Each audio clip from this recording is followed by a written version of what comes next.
Correspondent గారు కానీ principal గారు కానీ ఇక్కడ ఉండే స్టాఫ్ యొక్క గొప్పతనం గురించి చెప్పాలండి. ఆ స్టాఫ్ని నడిపించే ప్రిన్సిపల్ మేడం గారి గురించి చెప్పాలి. ఎందుకంటే ఏదైనా స్కూల్ అభివృద్ధి చెందాలంటే మేనేజ్మెంట్ యొక్క పాత్ర చాలా ముఖ్యమండి. మరి స్కూల్ యొక్క మేనేజ్మెంట్ గురించి చెప్పాలంటే మామూలుగా అయితే స్కూల్లో పిల్లలకి వల్లి వేస్తారు, బై హార్ట్ చేస్తారు. కానీ కేటీసీ స్కూల్లో అలా కాదండి. ఒక క్రియేటివిటీ, పిల్లలకి ఎలాగ చెప్పితే వాళ్ళ బుర్రలోకి ఎక్కుతుంది, వాళ్ళ మనసులోకి వెళ్తుంది అనే విధంగా కరిక్యులంని ఎస్టాబ్లిష్ చేయడం, కరిక్యులంని తయారు చేయడంలో జయంతి మేడం గారు కానీ కృష్ణప్రసాద్ గారి యొక్క కృషి. మామూలుగా అయితే మేము కూడా చాలా చోట్ల ఉద్యోగం చేసాం. ఏపీపీ యాపిల్ రాయమంటే పిల్లలకి ఏపీపీఎల్ యాపిల్ రాసి 10 సార్లు రాసుకొచ్చారా అంటాం. కానీ జయంతి మేడం గారు మేము స్కూల్లో జాయిన్ అయినప్పుడు ఒకటే చెప్పారు, యాపిల్ పక్కన ఒక బొమ్మ వేయండి సార్, బొమ్మ వేయడం నేర్చుకోవాలండి అన్నారు. అంటే యాపిల్ అని చెప్తే వాళ్ళు 10 సార్లు చదివేస్తాడు కానీ మర్చిపోతాడు. పక్కన యాపిల్ బొమ్మ వేసి క్రేయాన్స్ రెడ్ కలర్ దుద్దితే ఆ కుర్రోడికి చదివిన దానికన్నా చూస్తే వెంటనే బ్రెయిన్లోకి వెళ్ళి వెంటనే ఆ యాపిల్ అని బొమ్మ ఎక్కడైనా కనబడితే దిస్ ఈజ్ యాపిల్ అని చెప్పగలరు అనమాట. అది క్రియేటివిటీ. అది కేటీసీలో మాత్రమే ఉంది.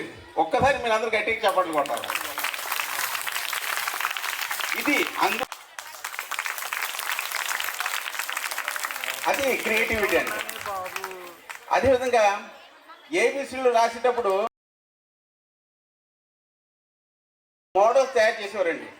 ఏ అనే దాన్ని చెక్కతో కట్ చేయించి కార్వింగ్ చేయించి ఏ బి ఆ చెక్కతో కట్ చేయించి పిల్లలకి వేలుతో అక్కడ గుర్తించేవారు.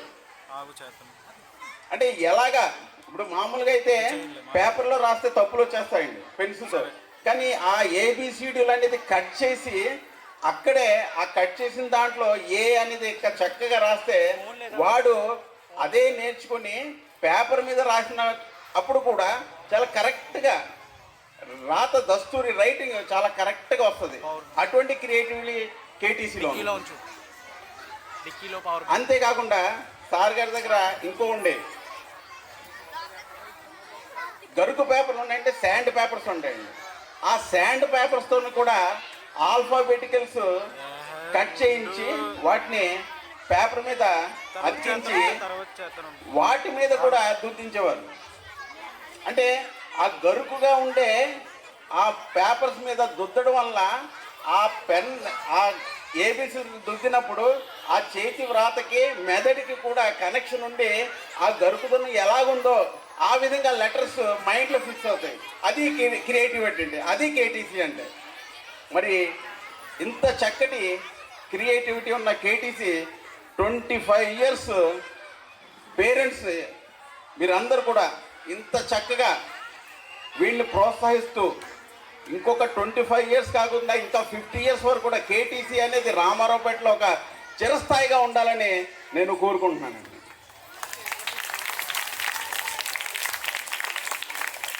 మరి అంతేకాకుండా ఈ రామారావుపేటలో చూసినట్లయితే ఇక్కడ ఉండే ఈ వాతావరణంలో మనం రోజు చూస్తుంటాం ఎన్ని కార్పొరేట్ స్కూల్స్, చాలా పెద్ద కార్పొరేట్ స్కూల్స్ చుట్టుపక్కల ఉన్నాయి. వీటన్నిటిని నిలదొక్కుని కేటీసీ ఇక్కడ ఉందంటే చాలా గర్వకారణం. ఎందుకంటే కేటీసీలో ఇక్కడ నడిపించే విధానం, పిల్లల పట్ల శ్రద్ధ తీసుకోవడం,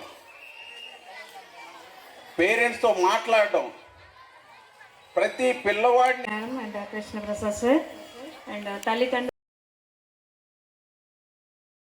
వందనములు. నేను 3 years బ్యాక్ 14 years ఇక్కడ చేశాను. నా సేవలను ఇక్కడ అందించాను. అయితే నేను ఇక్కడ గమనించింది ఏంటంటే జయంతి మేడం హార్డ్ వర్క్, అంటే నేను స్వయంగా 14 ఇయర్స్ చూశాను కాబట్టి చెప్తున్నాను. హార్డ్ వర్క్ అనమాట. ప్రతి విషయంలో చాలా కేర్గా ఉంటారు, పిల్లల విషయంలో కానీ.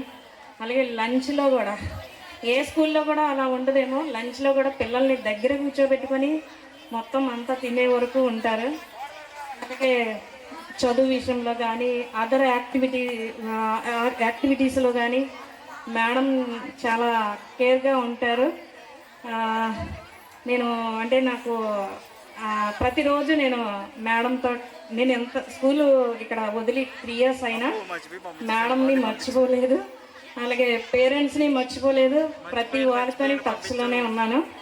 అయితే 3 ఇయర్స్ బ్యాక్ నాకు వైజాగ్ ఏజెన్సీ ఏరియాలో జాబ్ రావడం వల్ల నేను ఈ స్కూల్ని వదిలి వెళ్ళడం అనేది జరిగింది. మీ అందరినీ చూడడం, అలాగే మేడంని కలవడం చాలా ఆనందంగా ఉంది. ఈ అవకాశం ఇచ్చిన జయంతి మేడంకి, అలాగే సార్కి, ఇంకా అంటే ఇక్కడ ఎన్నో కార్పొరేట్ స్కూల్స్ ఉన్నప్పటికీ దానికి ధీటుగా పనిచేశారు. ఎందుకంటే అతి తక్కువ ఫీజులతో చాలా అన్ని యాక్టివిటీస్, కరాటీ ఏంటి, అన్ని యాక్టివిటీస్, యోగా, ప్రతిదీ నేర్పిస్తూ పిల్లల్ని అభివృద్ధిలోకి తీసుకొచ్చారు. అలాగే 15 ఇయర్స్ బ్యాక్ నేను ఇక్కడ ఉన్నప్పుడు, ఇప్పుడు ఆ పిల్లలు చాలామంది డాక్టర్స్ అయ్యారు, ఇంజనీర్ అయ్యారు స్కూల్ నుంచి. ఈ అవకాశం ఇచ్చిన